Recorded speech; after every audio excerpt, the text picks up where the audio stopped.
Public library के अध्यक्ष पद के चुनाव प्रक्रिया चल रही है। हमारे साथ अध्यक्ष पद के उम्मीदवार एडवोकेट सैयद कैसर अली मौजूद हैं। सीधा उनसे बात करते हैं। आपने अध्यक्ष पद के उम्मीदवार के लिए अपना नामांकन किया है, तो क्या कहना चाहेंगे और क्या मकसद था इसका?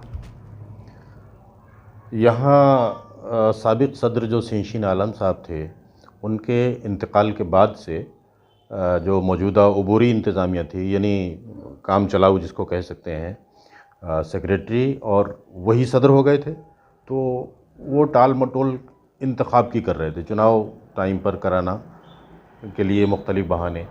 लेकिन हमने बहुत जद्दोजहद की और उसके बाद फिर ये नतीजा निकला कि ये चुनाव हम देख रहे हैं और लोगों को मौका मिल रहा है कि नई इंतज़ामिया के लिए इंतखाब करें। बहरहाल ये देर से उठाया गया, ये एक अच्छा कदम कहा जा सकता है। अच्छा, अगर आपको मौका मिलता है तो आप सोलत पब्लिक लाइब्रेरी को आगे बढ़ाने के लिए क्या क्या प्राथमिकताएँ आपकी रहेंगी, क्या क्या करेंगे? जी असल में लाइब्रेरी के इस इंतखाब के लिए, चुनाव के लिए मैंने कोई रिवायती लंबा चौड़ा मैनिफेस्टो जारी नहीं किया, ना ही मैंने अपने मेंबरान साथियों से अखबारात में कोई लंबे चौड़े वायदे किए हैं। चूँकि मेरे साथी वो अभी मौजूद हैं जो मेरी बहैसियत सेक्रेटरी के ख़िदमात से वाकिफ़ हैं और उसको अभी तक फरामोश नहीं किया जा सका है, तो मैंने इस सिलसिले में 3 रुकनी एक एजेंडा लोगों के सामने रखा है। और पहला और ज़रूरी एजेंडा उसमें ये है कि अगर मुझे लोगों का एतमाद हासिल होता है तो लाइब्रेरी की वो किताबें जिनमें मरम्मत की, जिल्द साजी की या जिल्दबंदी की ज़रूरत है, सबसे पहले मैं उनको एक जगह करके उसकी जिल्दबंदी कराना है मुझे। और जो बोसीदा किस्म के कैटलॉग या नाकाबिल इस्तेमाल कैटलॉग हैं, उनका असरनो तैयार करा के और उन किताबों को मुंदरिज कराना है और तरतीब से अलमारी में लगाए जाएं, ताकि कोई स्कॉलर आता है या कोई कारी कोई किताब चाहता है तो बिला ताख़ीर उसको वो किताब दस्तयाब हो सके। ये मेरी अव्वलीन तरजीह है। इसके अलावा जो मैंने दूसरी बात कही है वो ये है कि हमारे लाइब्रेरीज़ के लिए इंफॉर्मेशन टेक्नोलॉजी में बहुत जदीद किस्म की तकनीकें डेवलप की जा चुकी हैं, जिनका अभी तक सोलत पब्लिक लाइब्रेरी में दस्तयाब नहीं हो सकी हैं। तो मेरे एजेंडे में है और मेरी तरजीहात में है कि मैं रज़ा लाइब्रेरी रामपुर, खुदाबख्श लाइब्रेरी पटना और मौलाना आज़ाद पब्लिक लाइब्रेरी अलीगढ़ और इसके अलावा जामिया मिल्लिया की एक लाइब्रेरी, मैं वहाँ पर लोगों से रब्ता करके उनके इश्तराक से वो जदीद तकनीक और वो जदीद तकनीकें जो लाइब्रेरीज़ के लिए बनाई गई हैं, मैं उससे अपनी सोलत पब्लिक लाइब्रेरी को आरास्ता कर पाऊँ। अच्छा, ये बताइए कि लाइब्रेरी से युवा जो आज की पीढ़ी वो बहुत दूर है, तो आपका क्या प्रयास रहेगा कि युवा उससे जुड़ें या उसके मेंबरान बढ़ें? हाँ, ये बात बहुत अच्छी आपने पूछी है। कुछ अरसे से ऐसा हुआ कि यहाँ लाइब्रेरी में लोगों का आना जाना कुछ कम हुआ है। मेरी तरजीहात में यह है कि लोगों के पढ़ने का वो मटेरियल जो कि जिसको पसंद किया जाता है या स्टूडेंट्स जिससे इस्तिफ़ादा कर सकते हैं या ऐसा वहाँ का माहौल कि वहाँ बैठने का बेहतरीन इंतज़ाम हो, वहाँ पर आने जाने वालों के लिए जो माकूल किस्म की एमिनिटीज़ हो सकती हैं उनको डेवलप किया जाए, ताकि लोग अट्रैक्ट हों और लोग वहाँ आएँ, पहुँचें।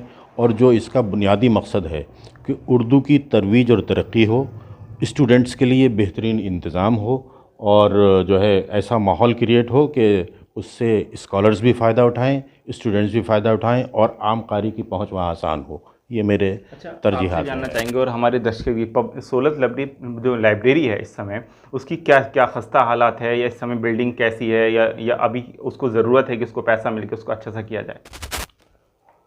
असल में कुछ, चूँकि लाइब्रेरी की इमारत तो पुरानी है ही, आपने देखी होगी, और पिछली बरसात में कई साल पहले वहाँ की दीवार साइड की गिर गई थी और उससे काफ़ी नुकसान भी हुआ और उससे किताबों पर भी थोड़ा बहुत असर आया है। जहाँ तक हुआ है, पुराने सदर इस मामले में बहुत हसास हुआ करते थे किताबों के और लाइब्रेरी के तहफ़्फ़ुज़ के बारे में, तो उन्होंने इतना बजट तो नहीं था कि वो असर नौ उसकी बिल्डिंग की तामीर या दीवार जो इतनी बहुत बड़ी गिरी थी, लाखों का प्रोजेक्ट था, वो करा पाते।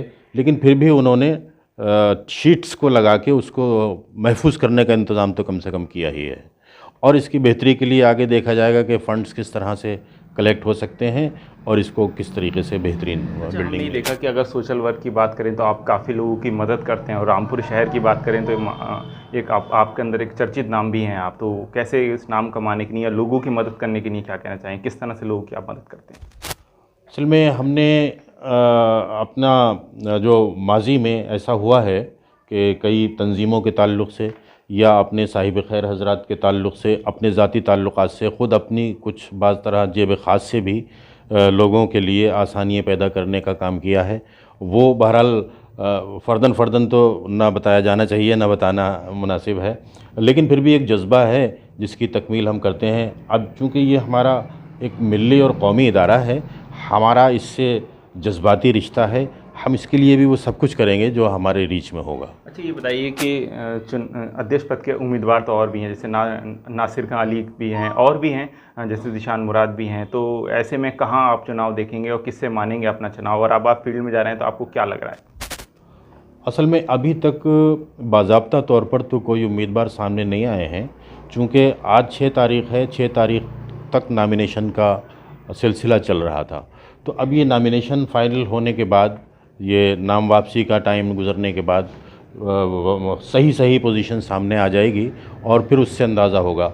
अलबत्ता मैं जिन वोटर्स से मुलाकातें मैंने की हैं या जिन लोगों ने अज़ ख़ुद मेरी तवज्जो दिलाई है कि आप सदर के ओहदे के लिए आइए, उससे मुझे ये लगता है कि मेरा बहुत अच्छा ताउन मेंबरान की तरफ से हो रहा है। तो आप लोगों से क्या अपील करेंगे, क्या कहेंगे लाइब्रेरी को आगे बढ़ाने के लिए, और क्या गतिविधियाँ रहेंगी, क्या क्या प्राथमिकताएँ आपकी रहेंगी? मैंने अपने एजेंडे के इससे रुकनी एजेंडे के ताल्लुक़ से लोगों से यही बात कही है कि आप मेरे एजेंडे से इत्तेफाक करके मुझे अपना ताउन दें, एतमाद का वोट मुझे दें, ताकि मैं उस पर अमल करते हुए काम करूं। और मुझे ये उम्मीद है कि जो बुनियादी चीज़ें मैंने बताई गई हैं उससे लोग इत्तेफाक कर रहे हैं, और मैं ये समझता हूँ कि 6 महीने से 1 साल के अंदर इंशाअल्लाह ये आपको रिज़ल्ट देता हुआ दिखाई देगा। से बात करने की शुक्रिया। हमारे साथ अध्यक्ष पद के उम्मीदवार सैयद कैसर अली एडवोकेट मौजूद थे। रामपुर से ज़ीशान।